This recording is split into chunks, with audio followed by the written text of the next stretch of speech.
It's Power Hour LSU.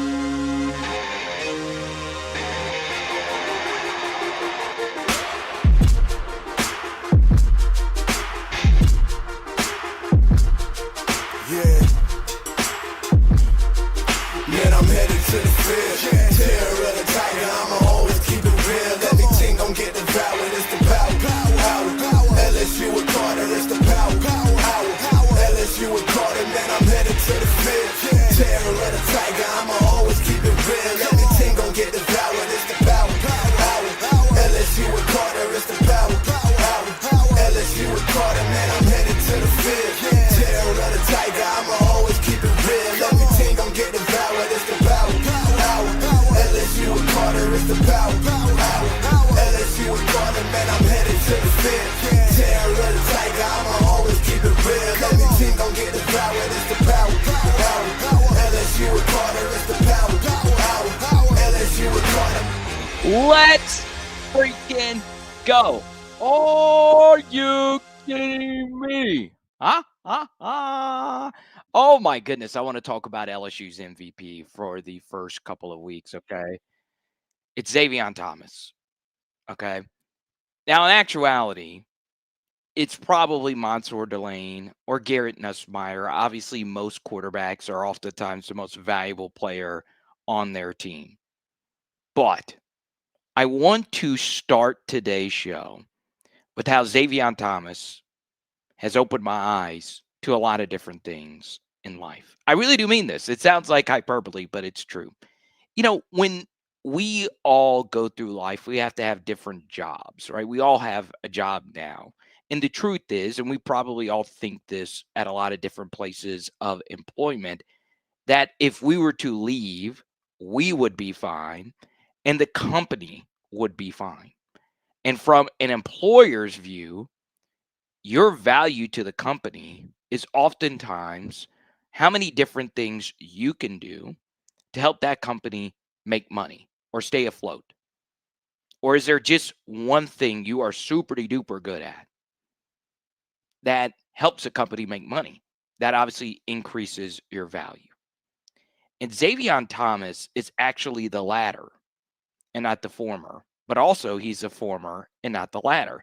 There's quite a few things Xavier Thomas does well on this team, better than anyone else. But the truth is, his real value is how many different things he is able to do. So let's just take a look at the two Power 4 games we have played up to this point in the season. And if you were to just look at Xavier Thomas's stats, they wouldn't be anything impressive. He has a touchdown. He has a few grabs, but he doesn't have the same raw receiving numbers like a guy like Aaron Anderson has. He doesn't have the same raw rushing numbers as a guy like Caden Durham. He doesn't have any spectacular punt return, but he has a few good ones that has helped with field position. But the truth is, there's really not a thing you can do in the game of football that Xavier Thomas has not done already. And we're only 3 weeks through the season, and we're only in this instance focusing on the two Power 4 games. So versus Clemson, Xavier Thomas threw a pass that was completed. He also had 3 rushes for 26 yards. He also had a catch that got us a first down. But also in that game, he drew a pass interference flag to move the sticks. He also made a tackle. He was the one that tackled the Clemson defender after Chris Hilton inexplicably fumbled the ball and potentially saved a touchdown. He was the one that made that tackle. Okay? There are so many instances of when a wide receiver, after a fumble, is on the ground, doesn't do anything. He just ball watches. Xavier Thomas is always going after the football. Okay? So he does so many little things that helps a team win. He's also a very good player. But yes, it does seem it is a little redundant that we have 2 smaller slot kind of guys on the field a lot of the times with Aaron and Xavier. It does feel redundant. It does. But Xavier has been so damn good through these first 3 weeks. And if I know as a coach that, oh yeah, Xavier is also a really good blocker. If I know as a coach that even though he's not the biggest guy, he will block anyone's ass off. He's been the best blocking wide receiver on our team, by the way. If I know that, I don't want to take him off the field. Let's go back to the Florida game. We were just focusing on the Clemson game. Let's go to the Florida Gators game and what he did in this game. Okay. Caught the touchdown. And I shared a clip. It's kind of been passed around on Twitter that the route he ran was the same exact route that Justin Jefferson went viral for this past weekend versus the Atlanta Falcons. It was the same exact thing. I could play it here in just a moment. But Xavier actually has some high-end wide receiver skills. But every wide receiver that comes to LSU has some high-end wide receiver skill. If not, Cortez Hankton would never recruit you. It's those little things that matter. Yes, the touchdown was big that Xavier scored. It gave us 6 points, 7 if you include the extra point. But what about the block that T-Bob Hebert tweeted out? Whole lot of sauce tweeted out. Everybody tweeted out that he had on Cormani McClain, where he put him through the core of the earth to give Caden Durham the edge to get us into better field goal range. What about that block? We don't talk about that block. So Xavier was responsible for the first 10 points we scored in the game. The first 10. It was him. He did it. Now it was the whole team, but he had the 2 big plays. I don't know if Ramos makes that field goal. That block gave us 7 extra yards we wouldn't have had. And it wouldn't have just taken a good block. It needed to be an exceptional block where you put Cormani McClain into the turf. 10 points, hustle plays. 1 wide receiver route that every receiver would want. Cool. But it's the extra shit that matters. It really, really, really does matter. That's why I wanted to give him a glow up showing the Justin Jefferson clip. Now, I did get a text saying, hey, are you really thinking he is as good as Justin Jefferson? No, that's not my point. Not my point at all. It's just I like it when guys get to have their shine when they're doing all the other little things that we need to do to win games. Oh, yeah, there's still one more little thing that I'm saving here before we get to all your comments. We're rolling. We're cruising versus Florida. And we finally get a really good run design blocked in the red zone. Juwan Johnson carries it, and he fumbles it. Florida's getting ready to recover it. But guess who hustles to try and get the fumble? It's Xavier Thomas. He jumps on the pile to keep the ball loose, and eventually Aaron Anderson recovers it. Didn't have to do that. Put his body on the line. A lot of injuries happen when loose balls are on the ground. Xavier Thomas gets the damn job done. He gets it done. I love him. My favorite player on the team. Is number 0. Okay? It's ironic that his number is 0 when the truth is his number should be 99 because that's the amount of things he does to help our team win. And it really is a good idiom for what we were talking about a minute ago. Yes, Xavier Thomas at quite a few different schools would have a gazillion touchdowns, a gazillion catches like he had a few years ago on a bad Mississippi State team.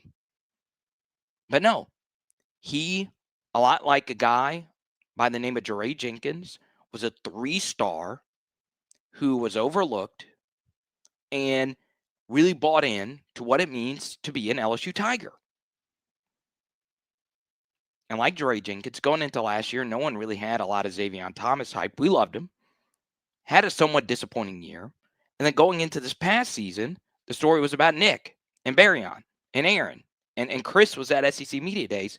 So far, Xavier has been the most impactful wide receiver on our team, alongside Aaron and Barryon. Just depends on your definition of impact. Okay?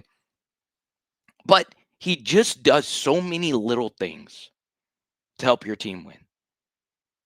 So yes, there are probably times where Xavier doesn't like being an LSU Tiger, and he could probably think of many schools that he can go to and be the number one guy,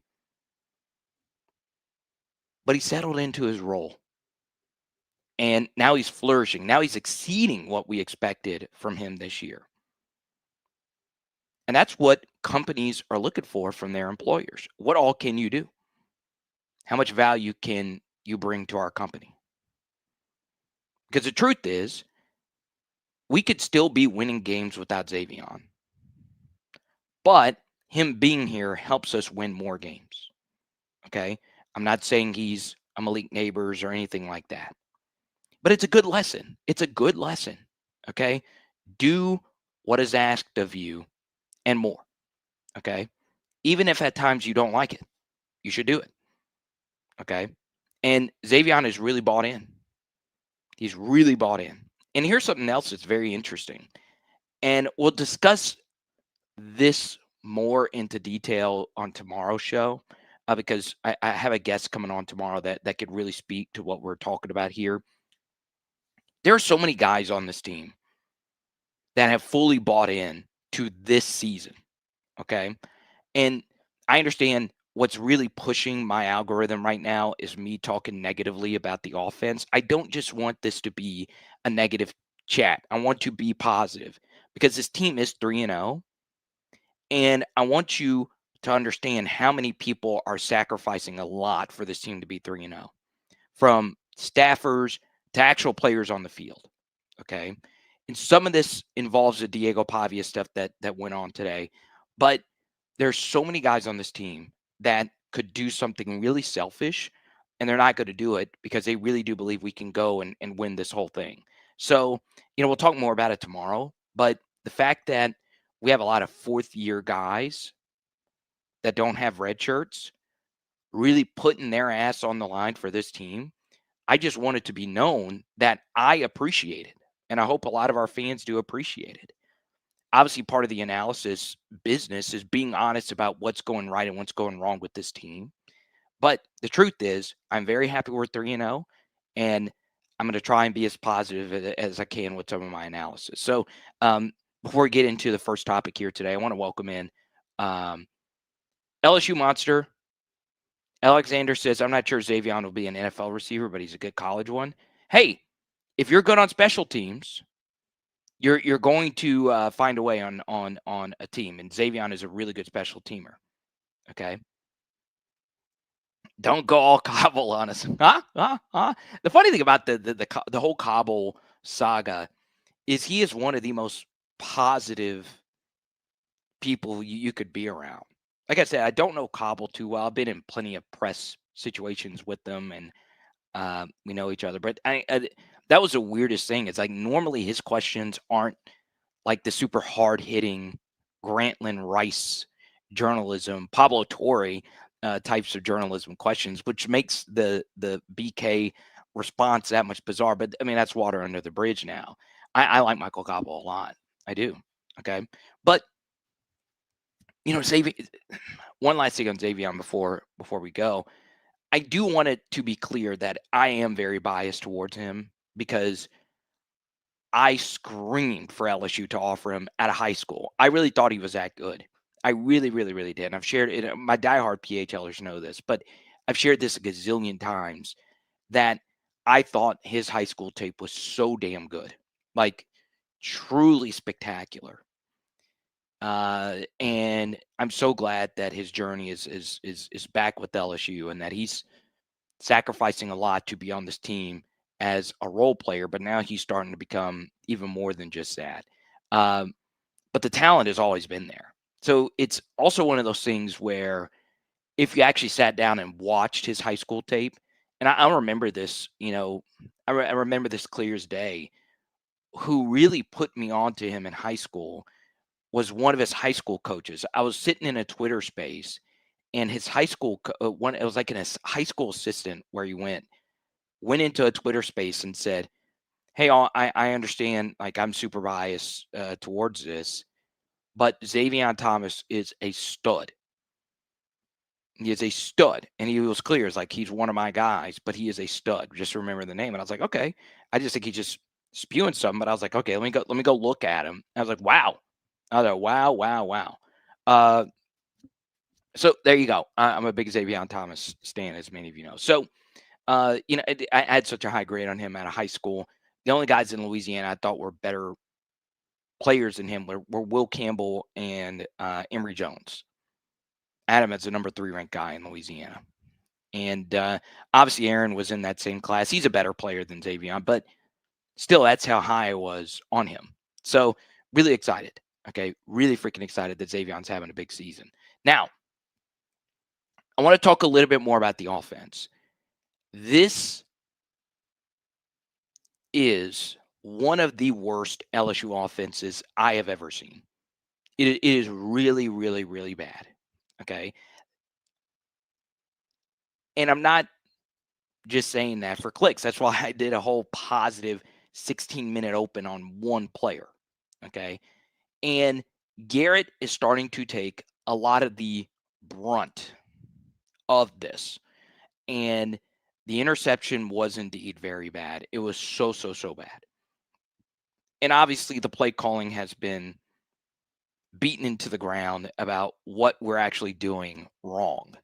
I do appreciate that LSU found the answer to Florida in the third quarter of that game.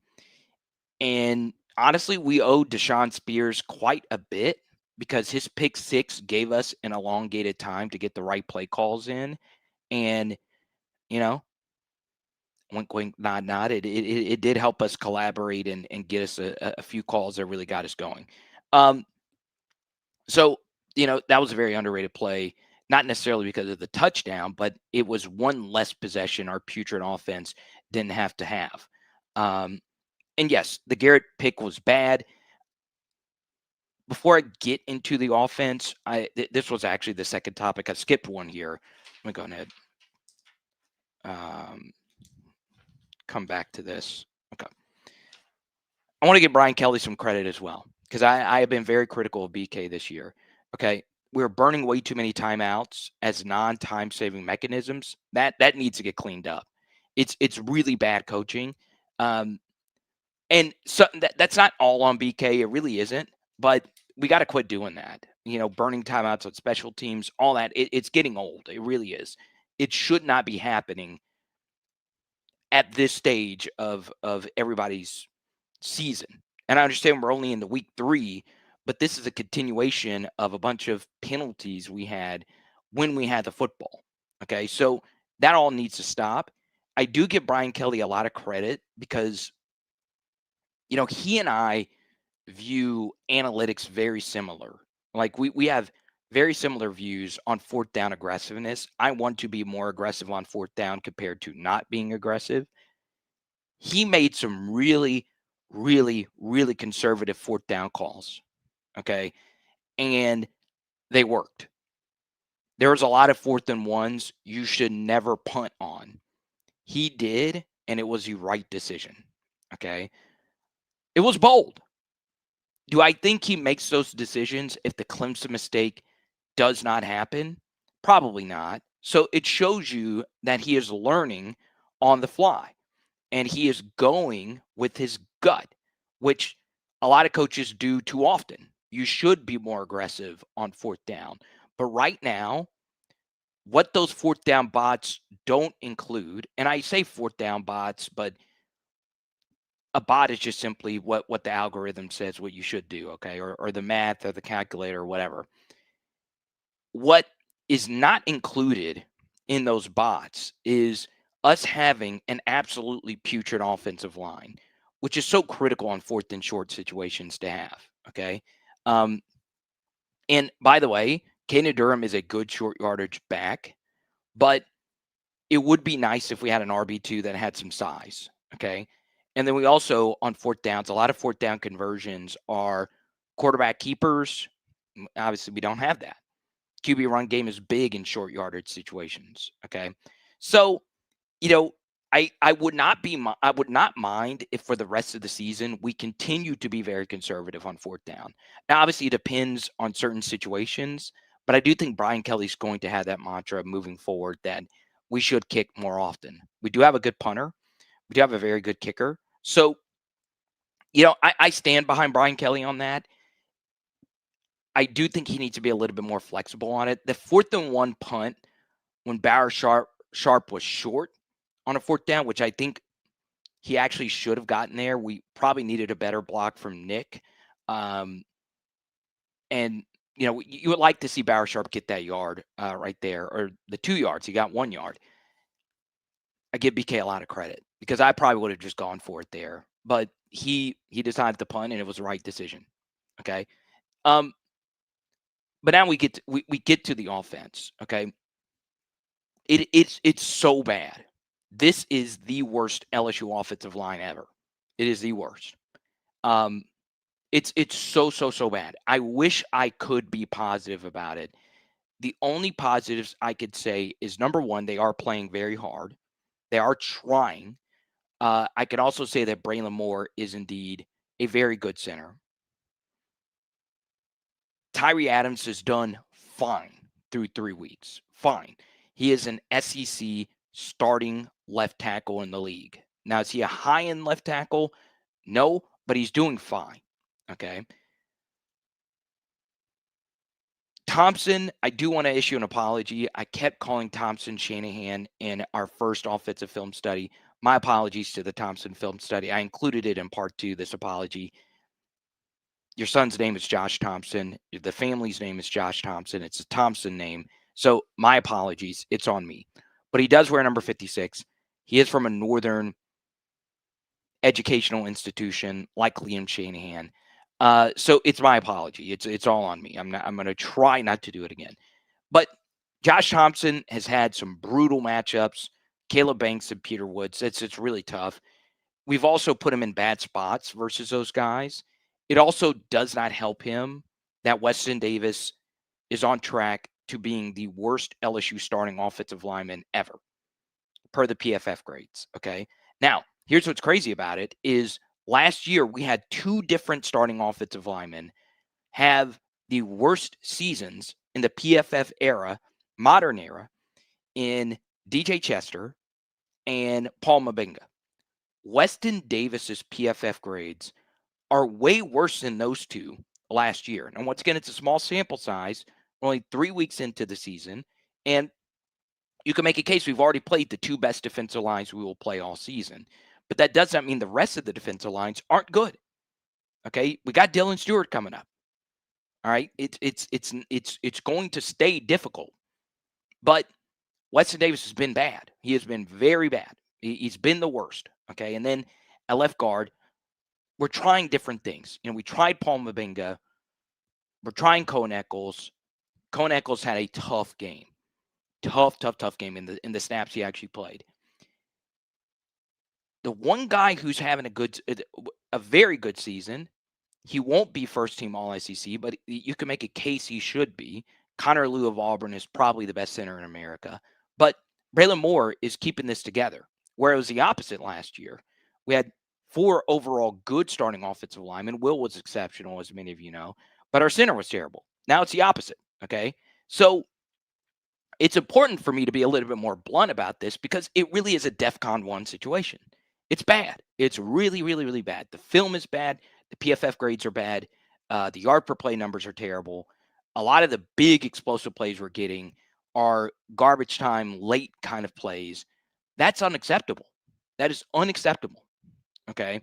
And it's important for us to be honest about it. Okay. It is important for us to be brutally honest about it. Okay. And I will say that based on my knowledge of how practices went in the spring, the fact that LSU didn't go out and get a right tackle, number one, there weren't many available. We had already gotten 2 of the best offensive linemen in the portal. But to think based on how practices went with Weston Davis, that this was going to work versus Peter Woods and no, not Peter Woods, it would be TJ Parker, but still, and Tyreek Sapp, he's getting torched. He's getting torched. And It's really bad. I cannot state it enough. It's really bad, which is why in this last film study I defended Garrett Nussmeier in the interception. Okay, it was third in Ponchatoula. There was a holding call that already happened, which would have made it third and 37. Florida accepts that penalty to get us out of field goal range. The interception was bad by Garrett Nussmeier, but I get it. He's probably fed up. He's probably fed up. He should never throw it.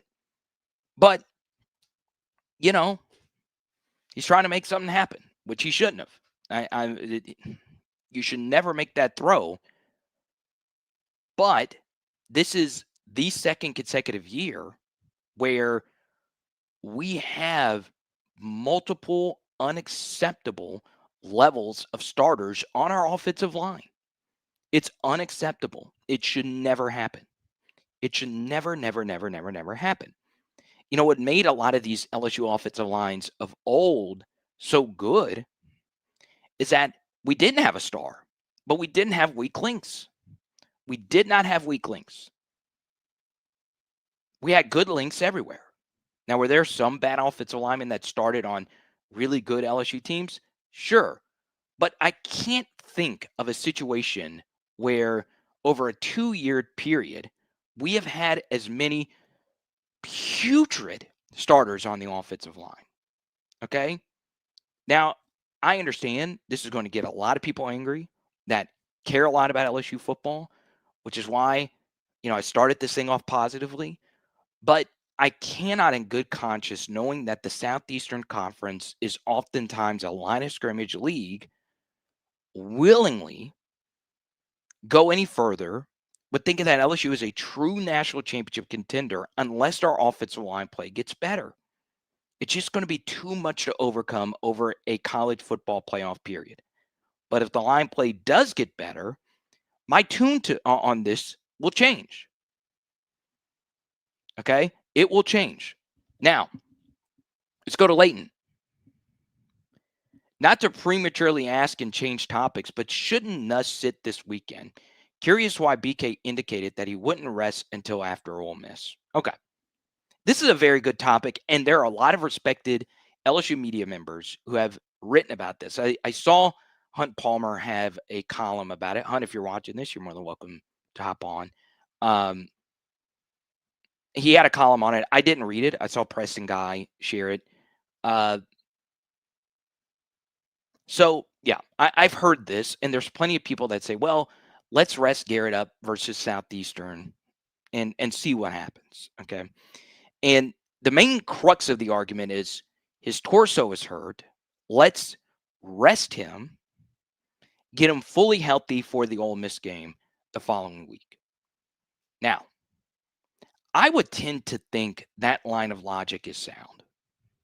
But in this instance, where our LSU offense is not doing jack diddly squat, we need the reps. We do. We need the reps with who we are going to roll with the rest of the season. Okay? And the reason why the reps have so much more value now is that we changed so much in the spring, in the fall, how the LSU offense is going to operate. Okay? This has been a major problem over the past couple of seasons. Things that we thought were going to be good and or good enough have turned out to not be great. Okay? And there's a few that need to get ironed out over the next couple of weeks. So we will play Southeastern this weekend. They are not a great team. Louisiana Tech beat them 24-0. Now, transitive property can get dangerous, okay? But we have got to go out there and find a way to get this offense clicking. This would be a game you would think that the offense would be able to start clicking. Then we go to Ole Miss, who has the worst defense in the SEC. When I tell you that the Ole Miss defense did some of the dumbest, most undisciplined things I've ever seen a defense do in an SEC game versus Arkansas, I truly do mean it. Like, it was worse, that defense, than some of the things that we would do in the end of the Orgeron tenure or some of the Matt House things. It really was that bad. And versus a semi-experienced, well, very experienced quarterback in Taylor Green, he torched him. Now, Talon is a phenomenal quarterback, but Garrett's better. We should be able to dominate these next 2 weeks.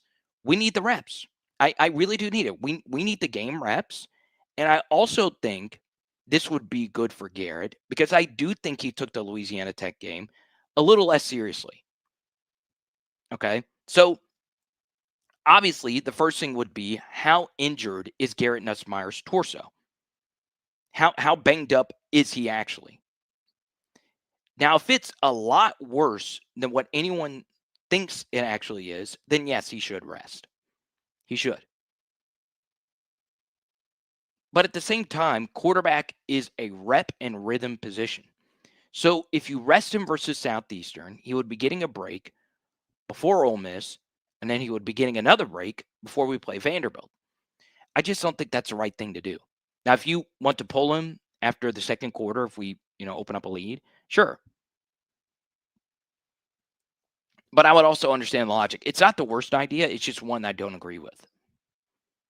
And it's funny because a few years ago, before the Grambling game happened with Jaden, I thought Garrett should have started the Grambling game for that same bit of logic. I thought Jaden was going to be fantastic in his final season at LSU. I didn't think he was going to do what he did. But I thought the Harbaugh approach to what he did a few years ago with McCarthy, starting one of the quarterbacks of week 2 to give him some experience just to see what you have, I think that would have behooved LSU in that situation. And the same thing could be true of Michael Van Buren. If you start him, you could see what you have. See if he actually is a real deal. And it's going to give you a better idea of how you want the program to look going into next year when you're going to need a new quarterback. And it's going to be hard to get one as good as Garrett. It just is. But, I'm for giving Michael Van Buren some extended reps. I am.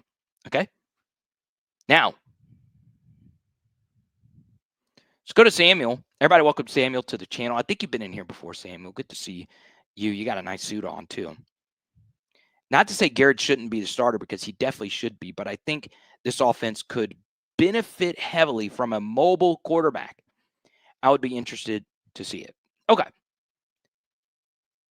As a film guy, I do get this question quite a bit about quarterback mobility. I'll answer that right after this. Power Hour Network listeners and viewers, you might be consuming this content with that crick in your back that you've been trying to get rid of for so long. Take this as your sign today to book your appointment with LabourdTherapy.com. In the Lafayette region, there is no one that you will find that cares more about any different type of pain that you might have than the team at LabourdTherapy.com. Book today.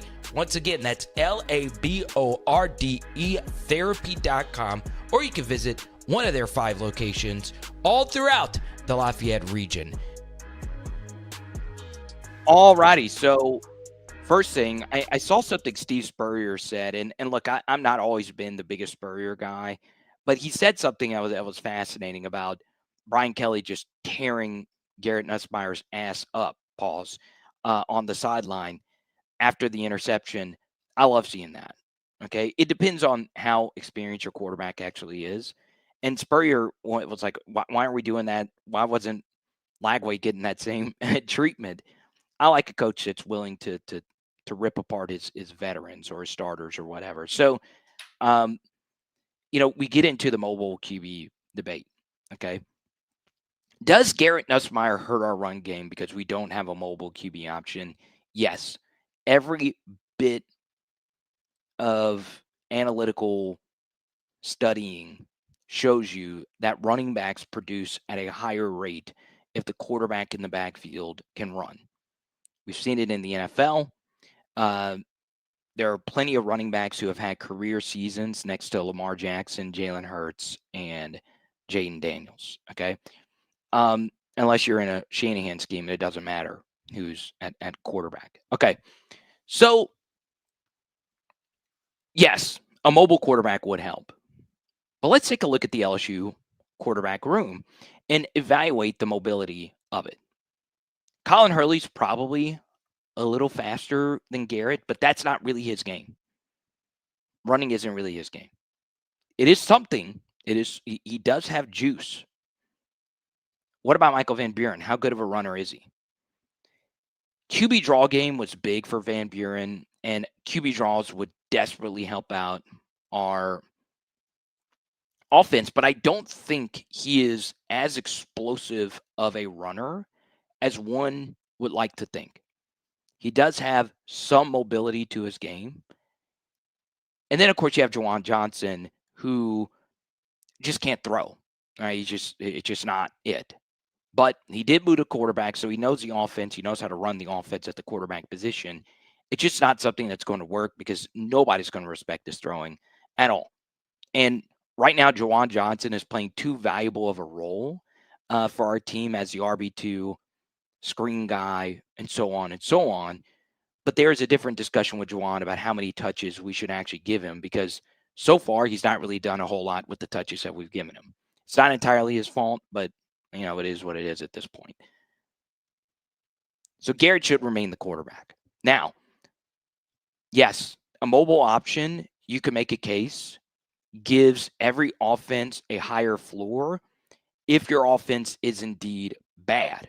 Okay. So what do I mean by that? Well, if your offense sucks and you have a QB who can just scramble out of situations and make shit happen, it does help. It really does. And I said I would limit cursing, so I'm going to do my best to not do that again. My apologies. But actual game live streams, as you guys know, that does open things up a little bit for the tongue here. The truth, though, is yes, it is true when your offensive environment is sucking, a mobile QB can make it look good. Look no further than Lenore Sellers. A lot of South Carolina fans who watch every snap of South Carolina football, they have never, ever, ever, ever, ever liked their play calling. Dow Loggins, who's now at Appalachian State, they hated him. Hated him. They hate Shula now, their current offensive coordinator. Sellers goes out, the whole thing falls apart. So yes, a mobile quarterback could raise the floor of a lot of different things.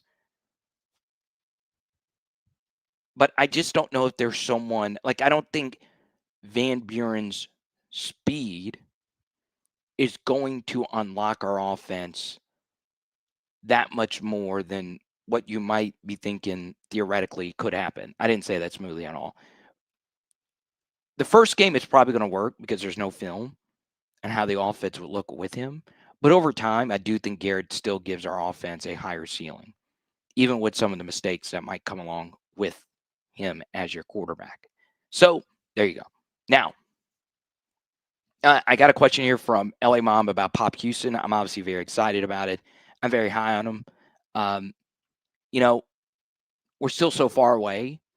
I don't want me being very high on Pop Houston lead the PHL Nation into thinking he's actually going to come here when quarterbacks flip commits all the time. But it is different than Bryce Underwood. He's not the can't miss 5-star guy. He's not from Michigan. He's from Louisiana. His commitment video showed how much he freaking loves LSU. This LSU push, many thought he was going to USC. A lot of insiders thought he was going to USC. So that means LSU showed a lot of interest. And another thing is, Garrett's younger brother is in the same recruiting class, Colton. He's 6'3", has a cannon, lefty. He obviously is very interested in coming to LSU too. But that shows you how much LSU wants Pop Houston and Pop Houston wants to be at LSU. And of course, you have Elijah Haven, the guy who is the can't miss 5-star quarterback in this class. I will tell you, and this is going to remain consistent. It's the same thing that happened with my Harold Perkins analysis and my Bryce Underwood analysis. My analysis of you as a player does not change whether or not you actually come to LSU. Okay. I did like Pop Houston more than the other two. I did. I'm not just saying that because he's going to LSU. I'm just not. But, I evaluate quarterbacks differently than 247 does.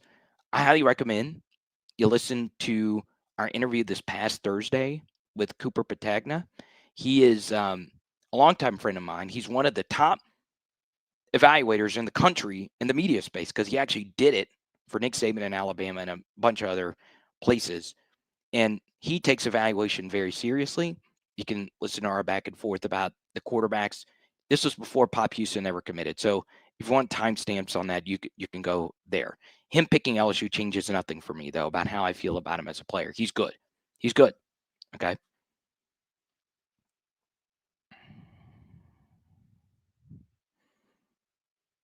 People want Toscano back. People want Toscano back. Yeah, he killed it last Tuesday. We'll get him on again next Tuesday. King MJ. It's okay. You can mention those coaches by name. And look, it's the Brad Davis question. That's it. Okay. Now, this is a danger with talking about Brad Davis, because I know how much the players love this guy. They really, really, really do love him. Okay. But we need better results. We just do. We just do. Okay. You know, we just do. Like I just kind of want that to just, before I share what I'm going to say next, is simply put, you are right in your frustration. All right. And I will tell you that I do think Brian Kelly is growing a bit tired of all of it. Okay. He is growing a bit tired of it, because Brian Kelly was well within his right to chop some heads off based on our offensive performance last year. Okay. He was well within his right to do it, but he decided to run it back for continuity's sakes. And it's looking like that was a mistake. The only shakeup we had was bringing in a new tight ends coach, and that's it. That's it. And that was a move Brian Kelly had to make because our tight ends coach left to go to Houston. Okay. So it's not like it's a thing where Brian Kelly wants to be patient with this. He's been patient. And to be honest, I would be fed up too with a lot of things if I was in BK's shoes. Now, some of it does fall on him. Okay. The thing that I would have done if I were Brian Kelly, and I said it at the time, and I'll say it again, play calling is truly an experience game. I think there are some positions that you can coach and be successful at with less experience. Okay. Those positions are defensive line coach. You notice our defensive tackle play has been phenomenal up to this point. We have a guy who's never really coached this position before at this high a level. Kyle Williams has done one hell of a job. I do think defensive line coaches transition a little better, linebacker coaches, running back coaches, receiver coaches. But I do think the other positions, I want a little bit more experience. I would have this offseason hired an experienced analyst who has play calling experience. We don't really have one on the roster. We don't. We don't. Okay. I'm drawing a blank because this wasn't in my prep. And I normally do just bullet point preps. I don't like to write out scripts or prompter. And when I'm looking up here, I'm looking at the actual YouTube charts, what it's telling me about viewership and dropping in and out, so I can know which topics to get to. His name slips my mind, but we referenced 2019 LSU. I want to do him justice. Okay. Okay. This isn't going to tell me what I needed, because I really do want to do this man justice.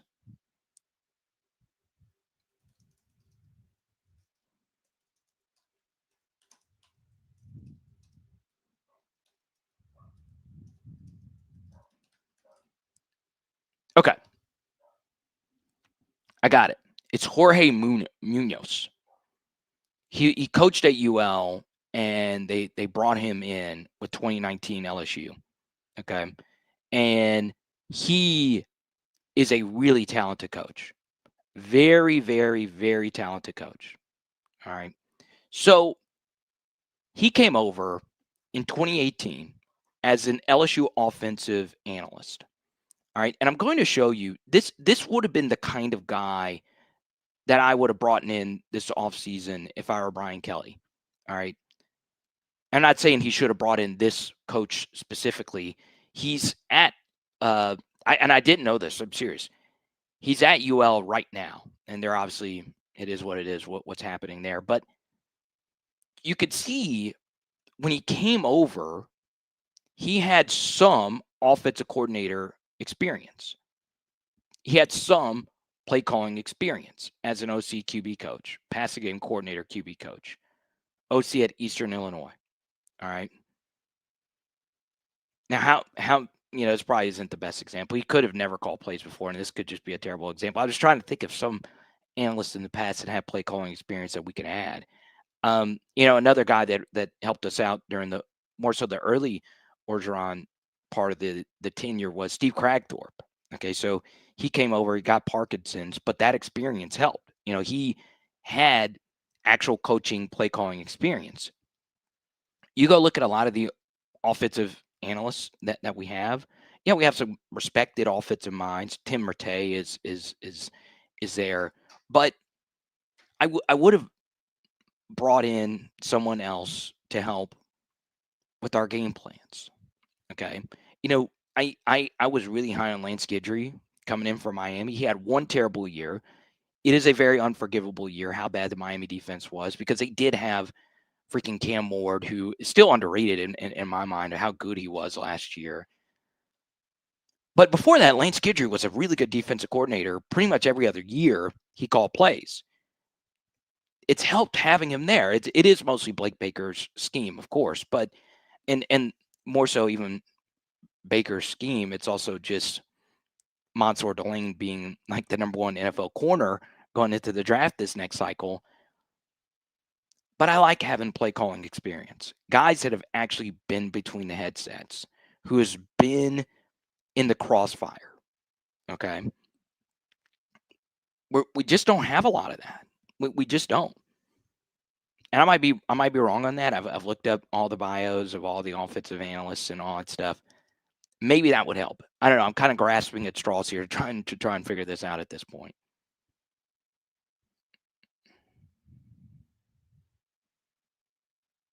Okay. Yeah, and this is a really good point by Jace Max that the best offensive lineman is the one that's not coached by Brad. He came in. All right. So let's go through this because this was something I was thinking of last night. And I even dove so deep to see how Kimo Makanele is doing. Who remembers him? He transferred. He moved to defensive line with LSU his final season. He's actually starting at West Virginia, and he's not been good. But I shared that because I was like, what if, and he wasn't a Brad Davis recruit, but what if he went somewhere new? Well, he kind of sort of was, but whatever. If he went somewhere new, is he playing way better than when he was here, right? And he's not been that good per the PFF grades. But yeah, I mean, it is an interesting point. Like, how many offensive linemen has he recruited that has come here and truly been great? Okay. Now, I will put a lot on Carius Kern being very good because I truly do believe in my eval that he's going to be really good. Okay. But, a lot of these guys just aren't doing anything. They're not what we want them to be. Okay. And it's honestly just an overall thing, right? A lot of the guys that have been the better players on our team have mostly been portal guys. Okay. So we do need to evaluate our overall process of development, but also just our own high school evals. And then ask ourselves, hey, what are we doing wrong? What are we doing wrong? Are we doing anything wrong? Is it just bad luck? I don't know. It's a good question to ask. It really is. And it's an interesting point by Jace Max. But yeah, you go through like some of these other offensive linemen that were kind of 3-star dart throws. I liked Kari Lee a lot. He's on scholarship. What's it hurt to give him a shot to see what he can do versus Southeastern? What about Ori Williams, Ethan Callaway? Ori was a borderline 4-star. Ethan Callaway was a 4-star. And what happened with that? I don't know. We had a guest on from Jacksonville, where Solomon Thomas is from, and he swore up and down that he's going to be good. He's obviously been hurt. We'll see what happens with his development. But I would tend to think, as far as in Brad's defense, over time, if you recruit top 100 offensive linemen, they're going to turn out to be good players in time. Let's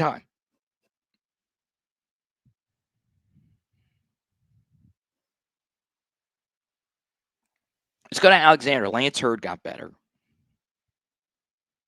True.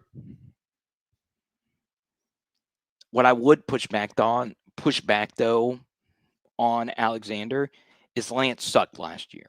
And this year he's arguably been the best left tackle in the SEC. He's been good. Or he's been mostly good. I'll put it that way. But no, he's been pretty good. Tennessee is happy with what they have. But that also goes back to system, right? The offense was still good enough to make the playoff last year, despite Lance having a tough season.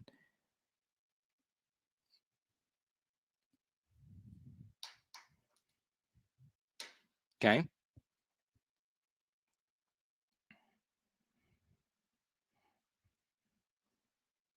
CJ Daniels looks better than he ever did at LSU for Miami. I don't know if I fully agree with that. Some of that is ACC competition. Carson Beck's a really good quarterback. Shannon Dawson's a really good offensive coordinator. Some of it's that, but CJ was good for us last year. It's just, for some reason, Garrett was really good connecting with Aaron. Garrett was really good at connecting with Kyron. CJ just had so many close misses, but it wasn't that, to me, that I think at Miami he's just been a completely different and better player than what he was at LSU. I honestly thought CJ was very good when he was here. But he was frustrated with his role, and I get that. And both parties were ready to move on. So, that's part of it with the mercenary stuff.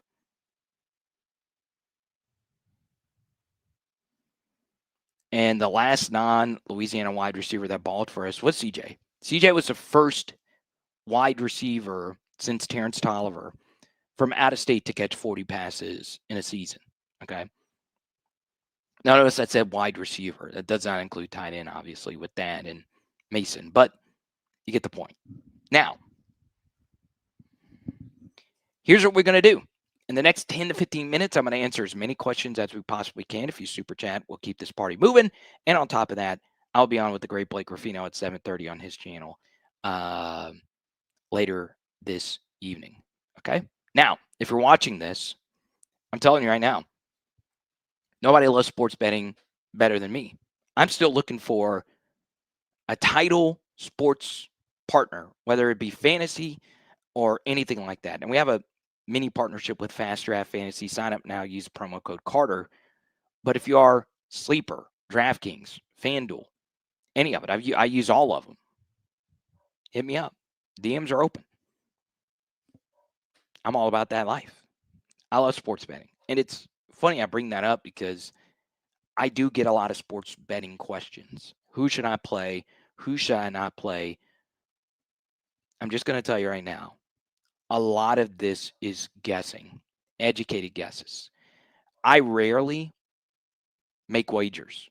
I really do rarely make wagers unless I feel really confident about a wager. Okay.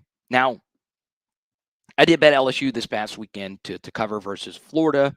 Some of it was a bet against Billy when the line moved from 9.5 down to 6.5.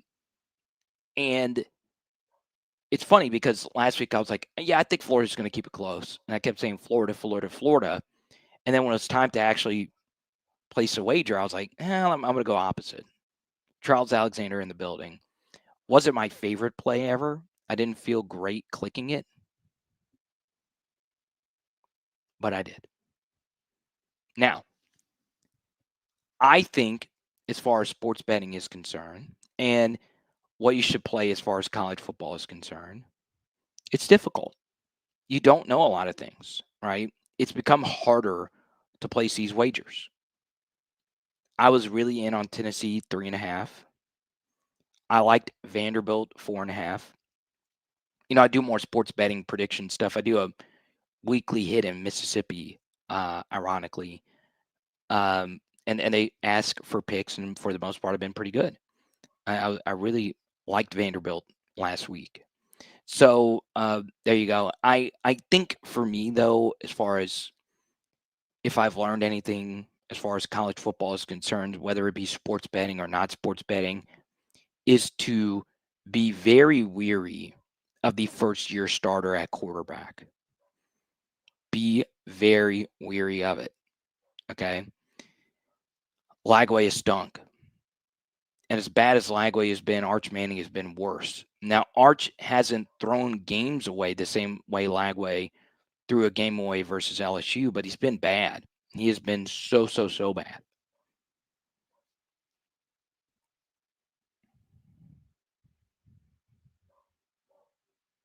Let's see here. Mike says bad beats with SVP was unbelievable last night. Huh? John, I appreciate you. No, you're the real MVP.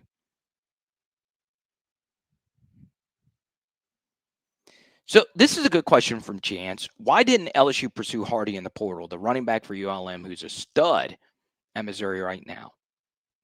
Okay, so this is a good question, and this is probably a better question for a guy like Austin Thomas, who has how much it would have cost to bring in Hardy. The answer is simple. He wanted to go somewhere where he was going to be a lead back. We would have had to pay him with lead back money, and Caden Durham is our lead back. So yeah, it's harder to get an RB2 in the portal. I do think so. But yeah, it would be nice. It would be nice to have him on this team. It's just, would I prefer Ahmad Hardy or Jack Pyburn or Patrick Payton? I would probably prefer those two over Hardy. Okay. Especially now that Jack Pyburn is going to be a fullback. I'm kidding. But yeah. Let's go to Wade. Carter, did you see that Vanderbilt is favored against LSU in the matchup predictor? Not sure if that means a lot, just weird. Okay. So let's talk about that. All right. So there is a viral post going around. I could pull it up. I think it had Vanderbilt a 51% favorite of beating LSU. Let me see if I can find the post.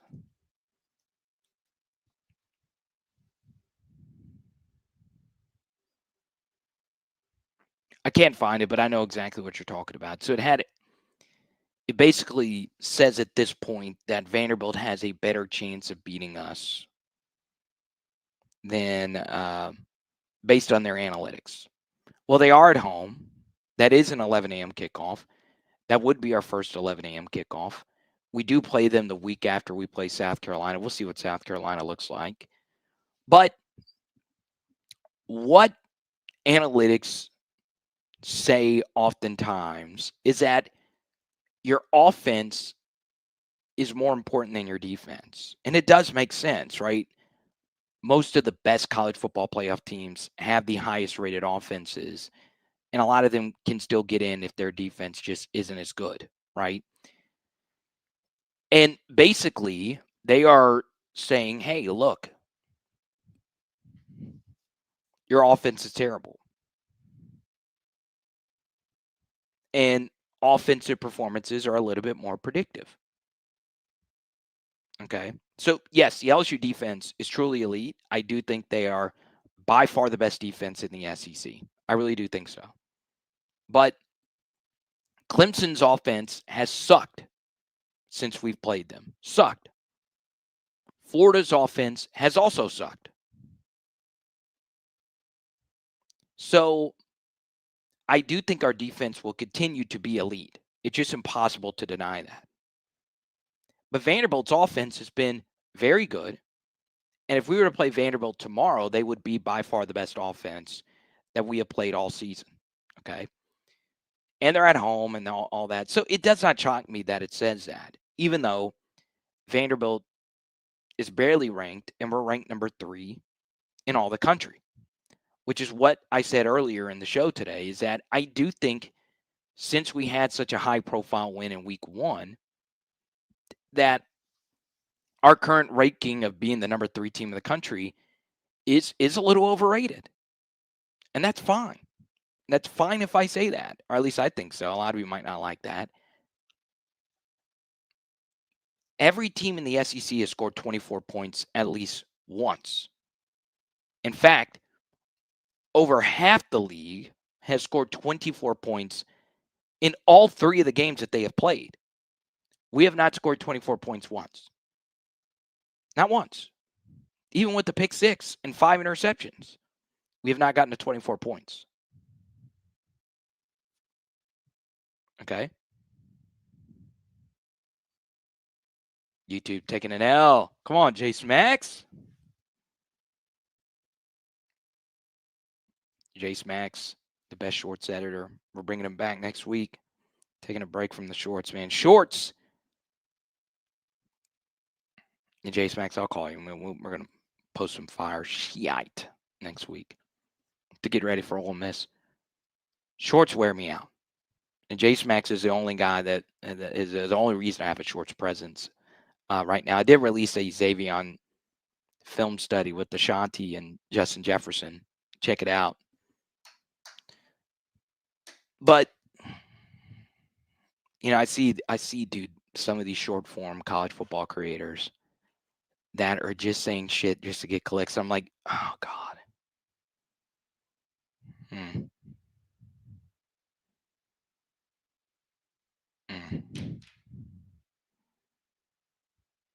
What I think about your comment up here? Let's see what you got.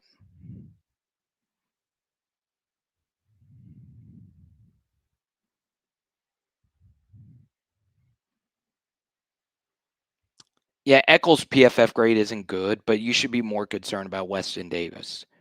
Eccles makes a little bit more sense, his PFF grade's not being good, because he's not starting. You know, he's coming in cold off the bench. But Weston Davis, y'all, it wasn't a mystery that he was getting torched in practice. I don't know how many more times I could say that. Like, he simply could not block Jack Pyburn. Jack Pyburn ate him up a lot of the times. I would say probably 80% of the times he ate him alive. And as good as Jack is, you shouldn't be getting beat that many times. I can understand if that was J.J. Watt you're going up against, or Myles Garrett, but it's frustrating. It really is frustrating.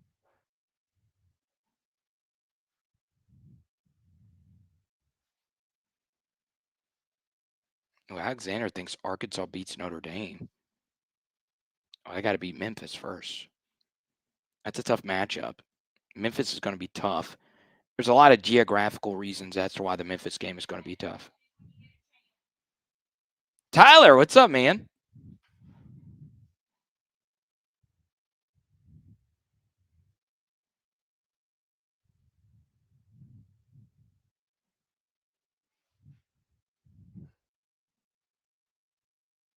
Hey, so my mother-in-law locked herself out of the house. So I might have to go take care of that before I do Blake's show. No, I think she's going to go do it. But it is amazing as a society, like how many times people lock themselves out of their house. You ever notice that? It happens a lot. A whole heck of a lot.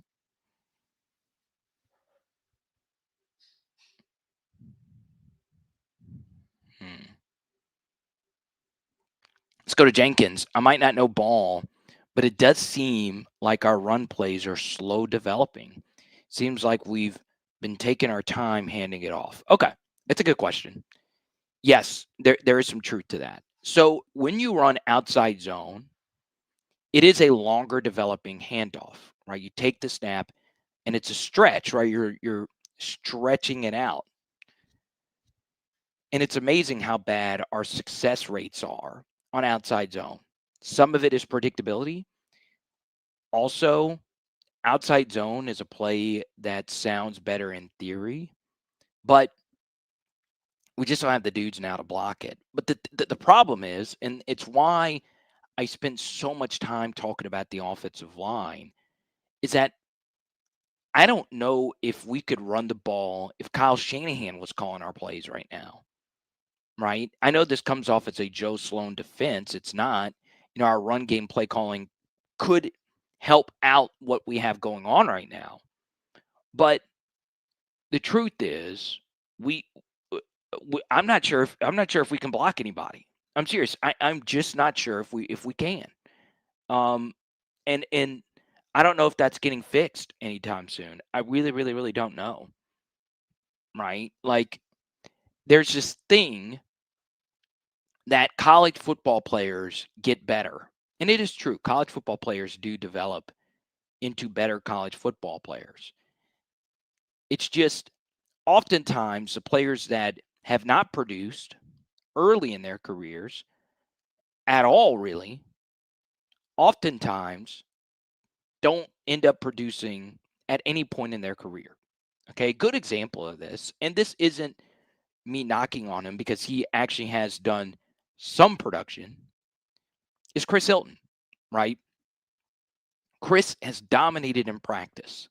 He's had other years where he's looked unfreaking believable in practice. Staffers saying, hey, this is a Chris Hilton year. Versus air, he looks really good. Okay. But when it actually is time to play the game of football, it's clear that there are guys like Xavion who do a lot of different things to affect winning. And then there's guys like Chris, who is a true boomer bust kind of guy.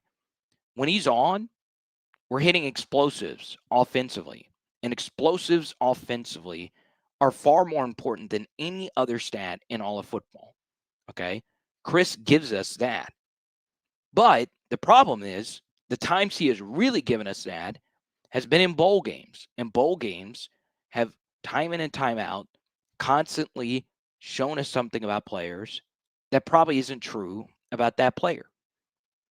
And then the second thing, of course, is he's never really produced in any of the prior seasons, whether it be injury or Malik Neighbors and Brian Thomas blocking him or whatever. Normally, what you do early in your career is going to be a precursor for what you're going to do later in your career. Okay, so you hear that term development a lot of the times, and it's true. Your coaching, your scheme, all those things are important, but sometimes who you are as a player early in your career is just who you are.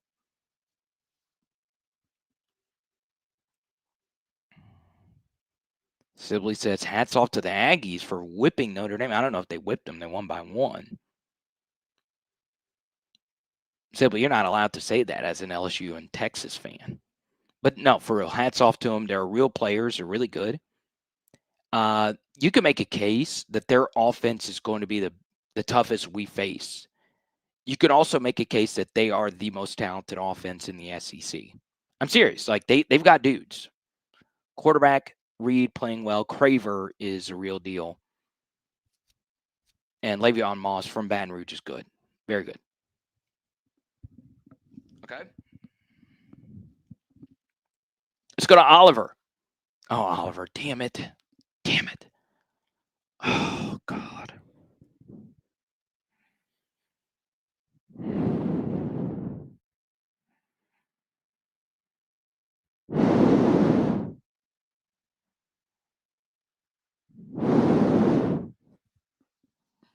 Oliver, dude.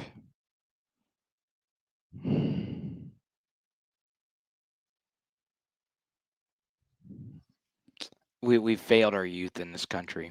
We have failed it. I mean, what are we going to do? The game's gone. We're losing recipes. I mean, what the hell is this, Oliver? Like I thought I recruited the best of the best to watch my channel. I thought I found the best group of LSU fans on the planet to watch me. Oh, God, the game's gone. The game's gone. The game's gone. God, dog. I cannot freaking believe this. Damn it. This is worse. This is worse than anything I've said tonight about the offensive line. Anything. God bless, the game is gone. The game is so far gone. Oh, my God. Dude, this society is pissing me the freak off. Pissing me off. Game's gone, dude. Game's gone. Shit. Damn. Game's gone. Oh, my God. We went over this in the Sunday night live stream. And what is it? What does the devil do to me today? What does it do to me today? What does it do to me? What does it do to me today? Oh, God, dude, the game is so far gone. We're so far gone. We're so far gone. Oh, my God, dude. I cannot believe I go on a freaking rant about this. A rant on Sunday night about this. A rant in the wee hours of the morning, Sunday night. And I see this. I see this. It sees me. Sees me.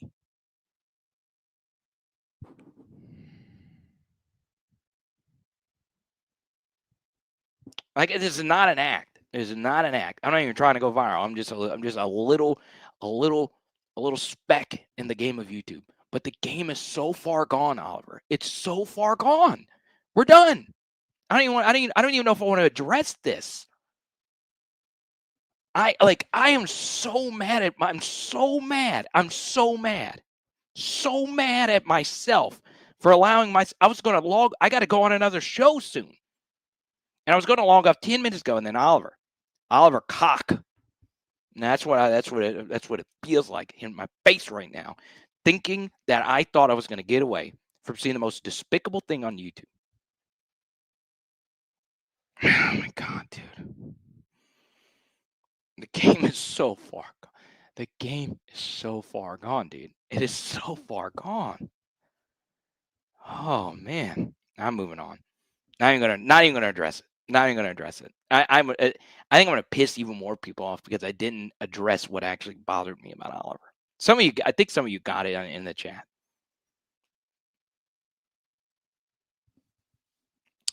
Yeah, the only thing, Player X, is we've had a few penalties on special teams, and obviously Ramos is. You would like to hit a few extra kicks, but we do have a new deep snapper. It's been good. Xavier muffed one punt, but it's been mostly good. But it is nice to have Chadwick, who's a good punter. Okay, so Oliver, you're still here. I am just messing. You ask a very good question, but my goodness gracious, I cannot believe this. I cannot. Dude, we used to be a proper society. We used to be a proper society. But what do I see? What do I see? A Man City avatar? A Man City? Man City. Okay, this is what I don't get. You know what, Oliver? If you're a true LSU fan, but you're also a true Man City fan, you would actually be an Alabama fan. Let me explain. Because what Man City fans are the Alabama fans that don't actually live in Alabama. That's what Man City fans are. Now, Oliver, it could be that you actually have always been a Man City fan before, the Guardiola era happened. Okay. And you innocently just asked a very good and simple question. Okay. And I'm going to answer it. All right. But for those that were there Sunday night, we had a Chelsea fan start coming after me for whatever reason. And he didn't come after me. I went after him. And I was like, it's okay if you're a Chelsea fan, as long as you are not a Man City fan. Man City fans destroy me. And I understand some of you don't know European soccer. It's fine. But literally, that is what a Man City fan is. I am dealing with that in my own family. My cousin is married to a diehard Alabama fan who has never lived outside of Point Coupee Parish. Why are you an Alabama fan? The only reason you should ever be an Alabama fan and you're from Louisiana is if you are related to Devonta Smith. That is it. That's the only reason.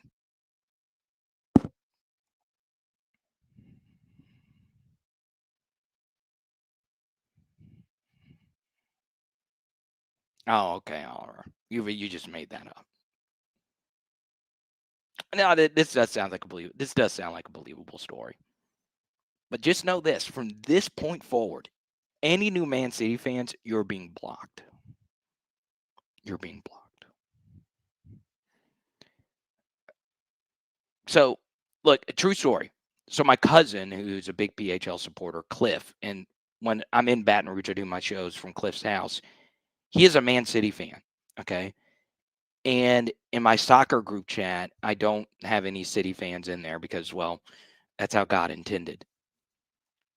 But my cousin's a Man City fan. And so Cliff's not in here. I'll call him out on this. I asked Cliff, I said, hey, can you name 2 Man City players? I said two. He couldn't name Kevin De Bruyne. I asked him who had the biggest goal in Man City and EPL history. He couldn't tell me. It was Kun Aguero. But Man City fans, oh my God, dude. The Scrooge of the earth.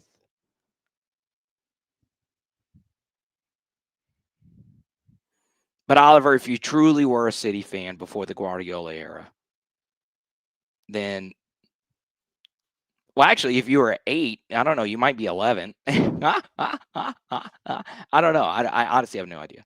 But if you're a City fan, it's fine. It's fine. Erling Haaland's a good player. And obviously, they've had some goats. I was a big Toure fan. I love Toure. And obviously, you know,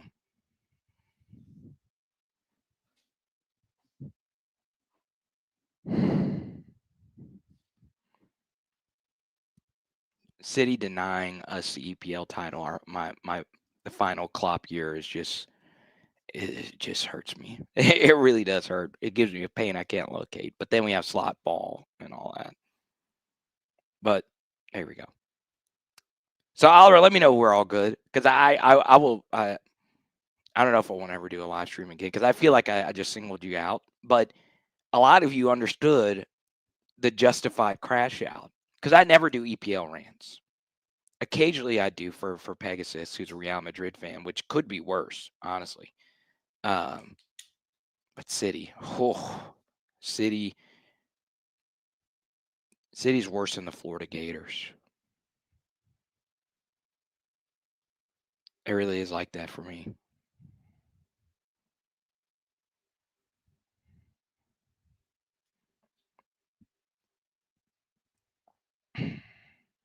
You know a stat that just doesn't seem real? So Georgia Tennessee is one of the best college football games you'll ever watch on ABC. Drew a viewership number of 12.6 million people watch that game. 12.6 million. That's a big ass number. That's a lot of freaking people. Okay. So the NBA Finals draws like 4 or 5 million per game or something like that. Chiefs Eagles this past weekend drew 33 million people. Okay. The NFL is still just so much bigger than college. Okay. And, I get on calls with with people who respect the channel, know the channel. And I talk to people because I want to do national media. And whether it be play by play or written or whatever, I'll do anything. I miss doing writing stories and deep dives and stuff like that. So I've gotten to the point where I feel like I'm good at a lot of different things for if my name is called to do something in national media or whatever. And it's funny, like I just started an NFL channel on a whim, And it's crazy how many views I've gotten just doing NFL YouTube breakdowns. The same way I do college YouTube breakdowns. It just doesn't seem real though that Georgia, Tennessee, 12.6 million. Eagles, Chiefs had 20 million more people watch that game. It's crazy. It's absolutely crazy. All right, so Oliver said we're all good. I hope you come back, Oliver. And I'm never going to block you for a Man City thing. But next time Cliff is in here, I'm going to torch him for being a City fan. Torch him.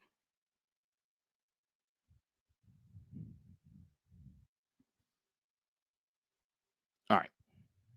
That'll do it for me. We'll talk to you guys soon. We'll be live tomorrow night at 6. One of my favorite reoccurring PHL guests will join us. To me, he's the best SEC commentator on the planet. So he'll be here with us tomorrow. Big thanks to our top super chatter of the evening. It's Leighton Lamb. Okay. Shout out to you, Xavion Thomas. And make sure you go on my Twitter account and retweet my Xavion, Ashanti, Justin Jefferson mashup. Let's go to American Patriot really quickly. That's not a fair comparison. How many viewers are watching the 5 college games combined? Well, that's the thing is Eagles, Chiefs are competing against other NFL games as well. Now, it is a little bit different because it was the afternoon, somewhat standalone game, and there wasn't as many compelling games in the afternoon window as that one. So it is a little bit different, but it's still crazy. It doesn't really matter. 20 million more people. And yeah, it's just insane. It's just insane. But type Y for yes if you're going to be on the live stream tomorrow. We'll talk to you soon. Edis! Power Hour. LSU. Boom! Big thanks to Laborde Therapy. And by the way, Thomas Laborde at Laborde Therapy is one of the best soccer players I've ever played with. And we only did intramurals together at LSU. Tonight, we are doing, I don't know what we're doing. We were supposed to do salmon, but can't do it now. Let's go.